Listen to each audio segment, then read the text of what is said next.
வணக்கம் மக்களே, நான் உங்க பாலா. இன்னைக்கு நம்ம எங்க வந்திருக்கோம் அப்படின்னு பாத்தீங்கன்னா பெருமாள் மலைக்கு தான் வந்திருக்கோம். பெருமாள் மலை இந்த கோவில் எங்க இருக்கு அப்படின்னு பாத்தீங்கன்னா நம்ம துறையூர்ல இருந்து 3 கிலோமீட்டர் தூரத்தில் அமைஞ்சிருக்கு இந்த கோவில்.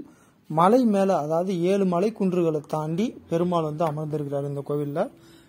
திருப்பதியில எப்படி 7 மலையை தாண்டி போய் பாக்குறோமோ அதே மாதிரி இங்கேயும் இங்க இருக்கக்கூடிய பெருமாளை பார்க்கணும் அப்படின்னா 7 மலை குன்றுகளை தாண்டி தான் போய் பார்க்கணும். அதனாலேயே இந்த கோவிலை வந்து தென் திருப்பதி அப்படின்னு சொல்றாங்க. பெருமாள் கோவில் அப்படின்னு சொன்னாலே முதல்ல ஞாபகத்துக்கு வர்றது ஆஞ்சநேயர் தான். எந்த ஒரு பெருமாள் கோயிலும் ஆஞ்சநேயர் சிலை இல்லாம இருக்காது. அந்த வகையில இந்த பெருமாள் மலையில இருக்கக்கூடிய அந்த பெருமாளை தரிசிக்கிறதுக்கு முன்னாடி அதுக்கு ஆப்போசிட்லயே பாத்தீங்கன்னா ஆஞ்சநேயருக்குன்னு ஒரு சிலை வச்சிருக்காங்க. ஒரு பெரிய சிலை, பஞ்சமுக ஆஞ்சநேயர், இங்க இருக்கக்கூடிய ஆஞ்சநேயர். அந்த ஆஞ்சநேயர் சிலையை சுத்தி சின்ன சின்ன சிலைகளா விஷ்ணுவுடைய அவதாரங்கள்லாம் வச்சிருக்காங்க. மச்ச அவதாரம், கூர்ம அவதாரம், வராக அவதாரம், நரசிம்ம அவதாரம், வாமன அவதாரம், பரசுராம அவதாரம், ராம அவதாரம், பலராம அவதாரம், கிருஷ்ண அவதாரம், கல்கி அவதாரம், இப்படி விஷ்ணுவுடைய 10 அவதாரங்களுடைய சிலைகளும் வச்சிருக்காங்க. பக்கத்திலேயே அடுத்ததா அஷ்டலட்சுமிகள் சிலைகளும் வச்சிருக்காங்க. அதாவது ஆதிலட்சுமி, சந்தானலட்சுமி, தனலட்சுமி, தானியலட்சுமி, விஜயலட்சுமி, வீரலட்சுமி, மகாலட்சுமி, இந்த 8 லட்சுமிகள், அதாவது அஷ்டலட்சுமிகள் சிலைகளும் இந்த ஆஞ்சநேயரை சுத்தி அமைக்கப்பட்டிருக்கு. விஷ்ணுவுடைய 10 அவதாரங்கள் சிலைகளுக்கும் லட்சுமியுடைய 8 லட்சுமிகள் சிலைகளுக்கும் நடுவில் வந்து ஆஞ்சநேயர் சிலை வந்து அமைக்கப்பட்டிருக்கு. நல்லா பெருசாவே இருக்கு.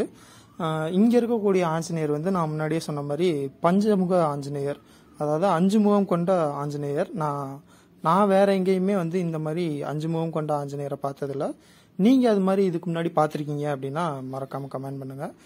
ஆஞ்சநேயரை நல்லா தரிசிச்சுட்டு அப்படியே நம்ம திரும்பினோம்னா மலை ஏற ஸ்டார்ட் பண்ணலாம். மலை ஏறுறதுக்கு முன்னாடி பக்கத்திலே வந்து கோவிந்தராஜ சுவாமி சன்னதி இருக்கு. அதையும் வணங்கிட்டு நீங்க மலை ஏற ஸ்டார்ட் பண்ணலாம். வரது வந்து கொஞ்சம் டைம், காலையிலே சீக்கிரமா வெள்ளனே கிளம்பி வந்துட்டீங்கன்னா உங்களுக்கு கொஞ்சம் தெரியாது. நாங்க வந்தது காலையில தான் கிளம்புனோம், ஆனா நாங்க ஏற ஆரம்பிச்சது மதியானம் ஆயிப்போச்சு. அதனால வெயில் சுட்டே இருக்குது.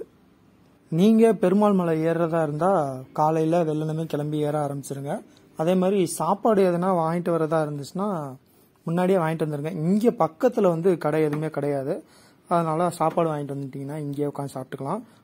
அடுத்து அப்படியே மலையேற ஸ்டார்ட் பண்ணோம் அப்படின்னா லெஃப்ட் சைடு வந்து கருடாழ்வார் இருப்பாரு. கருடாழ்வாரும் அதே மாதிரி தான். பெருமாள் கோயில் போனோம் அப்படின்னாலே கருடாழ்வார், சக்கரத்தாழ்வார், இவங்க எல்லாருமே கண்டிப்பா இருக்கக்கூடிய ஆளுங்க. அவரையும் வணங்கிட்டு அப்படியே போனோம்னா இங்கே என்னமோ இருக்கு, பெருமாளோட சிம்பிள் போட்டிருக்கிறாங்க. நான் சொன்னேன் இல்லையா, வரும்போதே காலைல சாப்பாடு கட்டி எடுத்துட்டு வாங்க அப்படின்னு. எடுத்துட்டு வாங்க, ஆனா எடுத்துட்டு வந்தீங்கன்னா மலை ஏறுறதுக்கு முன்னாடியே சாப்பிட்றாதீங்க.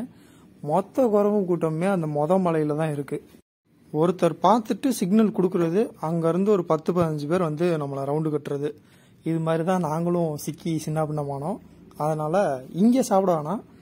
இன்னொரு 4 மலை ஏறினீங்கன்னா அங்க ஒரு உக்காந்து இருக்கிறதுக்கான மண்டபம் ஒன்று இருக்கும். அங்க உக்காந்தீங்கன்னா ஃப்ரீயா சாப்பிடலாம். அங்க குரங்கு தொல்லை எதுவுமே இருக்காது.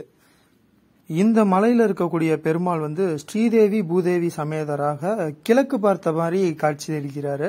இவரை தரிசனம் பண்ணிட்டு போனோம் அப்படின்னா வாழ்க்கையில நம்ம நினைச்சதெல்லாம் நடக்கும் அப்படின்ற மாதிரி இங்க இருக்கவங்க எல்லாருமே சொல்றாங்க.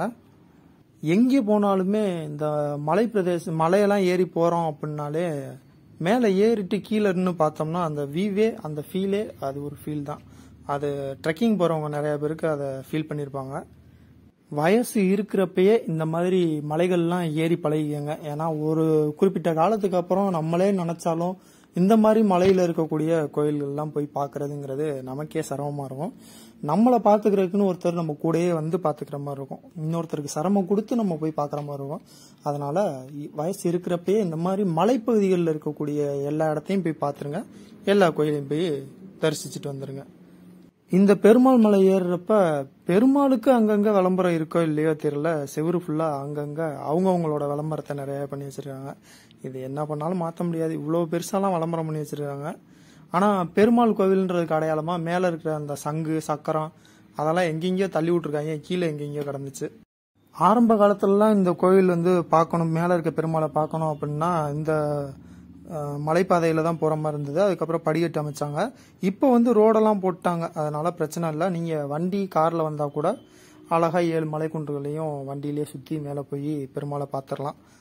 நீங்க உங்களோட வரவங்க கொஞ்சம் ஏஜ்டு பர்சனா இருக்காங்க அப்படின்னா மறக்காம கார்லயே வந்துருங்க. அதான் உங்களுக்கு பெட்டரு. ஏன்னா நடக்கணும்னு நினைச்சுதான் நடந்தோம். நாங்களே பக்தி பரவசத்துல செருப்பெல்லாம் கீழே கழட்டி போட்டு நடக்க ஆரம்பிச்சோம். வெயில் போட்டு கொளுத்துல காலெல்லாம் கொப்பளிச்சு போச்சு. அதனால நீங்க வரும்போது இங்க எல்லாருமே மேல வரைக்கும் செருப்பு போட்டு தான் போறாங்க. இருந்தாலும் நம்ம பக்தியா போவோமே அப்படின்றதுக்காக எல்லாத்தையும் கழட்டிட்டு போயிட்டோம். இந்த பெருமாள் மலை பூமி மட்டத்திலிருந்து சுமார் ஒரு 1000 அடி உயரத்துக்கு மேல இருக்கு. இந்த கோயிலுக்கு போறதுக்கான படிக்கட்டுகள் ஒரு 1500 படிக்கட்டுகள் இருக்கு. திருப்பதியில இருக்கக்கூடிய பெருமாள் இங்க பிரசன்னமானார் அப்படின்ற மாதிரி ஒரு ஸ்தல புராணம் சொல்றாங்க. திருப்பதியில மலையே இங்கேயும் 7 மலையை கடந்து போனதுக்கு அப்புறம் தான் பெருமாளை பார்க்க முடியும். அதனால இதை தென் திருப்பதின்னு சொல்றாங்க. அது மட்டும் இல்லாம திருப்பதிக்கு பக்கத்துல நாகலாபுரம் அப்படின்ற ஒரு ஊர் இருக்கும். அதே மாதிரி இந்த பெருமாள் மலை கிராமத்துக்கு பக்கத்துலயும் நாகலாபுரம் அப்படின்ற ஒரு ஊர் இருக்கு. அதனாலையும் இதை திருப்பதிக்கு நிகரான ஒரு கஷேத்திரம் அப்படின்னு சொல்றாங்க. அதாவது தென் திருப்பதி அப்படின்னே சொல்றாங்க. திருப்பதி போய் தன்னுடைய கஷ்டத்தெல்லாம் சொல்லி பெருமாளை பார்க்க முடியல அப்படின்னு ஃபீல் பண்றவங்க இந்த இடத்துக்கு வந்தோம்னா அதே அங்க போய் தான் என்ன புண்ணியம் கிடைக்குமோ அந்த புண்ணியம் இங்கேயே கிடைக்கும் அப்படின்ற மாதிரி சொல்றாங்க. இப்ப நம்ம நெருக்கத்துல வந்துட்டோம். கிட்டத்தட்ட 4 மலைக்குன்றுகளை தாண்டிட்டோம். 5வது மலைக்குன்று ஏறிட்டு இருக்கோம். இதுவும் ஒரு மாதிரி நல்லா தான் இருக்கு.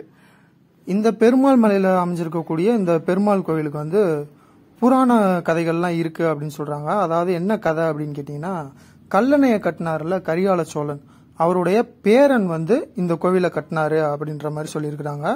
அவர் இந்த கரிகால சோழனுடைய பேரன் அவரோட ராஜகுருவோட ஆசைப்படி சோழ தேசத்துக்கு உட்பட்ட இந்த பகுதியில பெருமாளுக்குன்னு ஒரு கோவில் கட்டணும்னு நினைச்சு தவம் இருக்கிறாரு.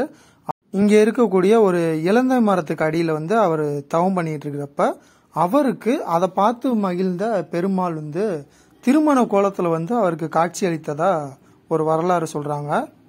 பெருமாள் அவருடைய பக்தருக்காக தவம் செஞ்ச அந்த பக்தருக்காக திருமண கோலத்துல காட்சி அளித்ததுனால இங்க இந்த பெருமாளை தரிசிச்சுட்டு போறவங்களுக்கு எல்லாம் சீக்கிரமே திருமணம் நடக்கும். திருமண தடை இருக்கவங்க எல்லாருக்குமே சீக்கிரமே திருமணம் நடக்கும் அப்படின்ற மாதிரி சொல்றாங்க. அதே மாதிரி செவ்வாய் தோஷம் இருக்கிறவங்க இந்த கோவில்ல இருக்கக்கூடிய நரசிம்மரை தரிசிச்சுட்டு போனாங்க. செவ்வாய்க்கிழமையில தரிசனம் பண்ணிட்டு போனாங்க அப்படின்னா அவங்களுக்கு அந்த செவ்வாய் தோஷம் நீங்கும் அப்படின்னு சொல்றாங்க. இந்த பெருமாள் மலையில இருக்கக்கூடிய பெருமாளை தொடர்ந்து 9 சனிக்கிழமை பார்த்து அர்ச்சனை பண்ணிட்டு போனாங்க அப்படின்னா தடைப்பட்ட காரியங்கள் எல்லாமே சீக்கிரமே நடக்கும் அப்படின்ற மாதிரி சொல்றாங்க. அதே மாதிரி ஒவ்வொரு பௌர்ணமிக்கும் இந்த பெருமாள் மலையை கிரிவலமா சுத்தி மேல போய் பெருமாளை பார்த்து வணங்கிட்டு வந்தாங்க அப்படின்னா அவங்களுக்கும் நினைச்சதெல்லாம் நடக்கும் அப்படின்றது சொல்றாங்க. இந்த மாதிரி ஏகப்பட்ட சிறப்புகள் கொண்ட தென் திருப்பதி அப்படின்னு சொல்லக்கூடிய பெருமாள் மலையை பத்தி நம்ம இந்த வீடியோல பார்த்தோம். இதே மாதிரி மேலும் ஒரு நல்ல வீடியோல உங்களை சந்திக்கிறேன். அதுவரை உங்களிடமிருந்து விடைபெறுவது உங்கள் பாலா.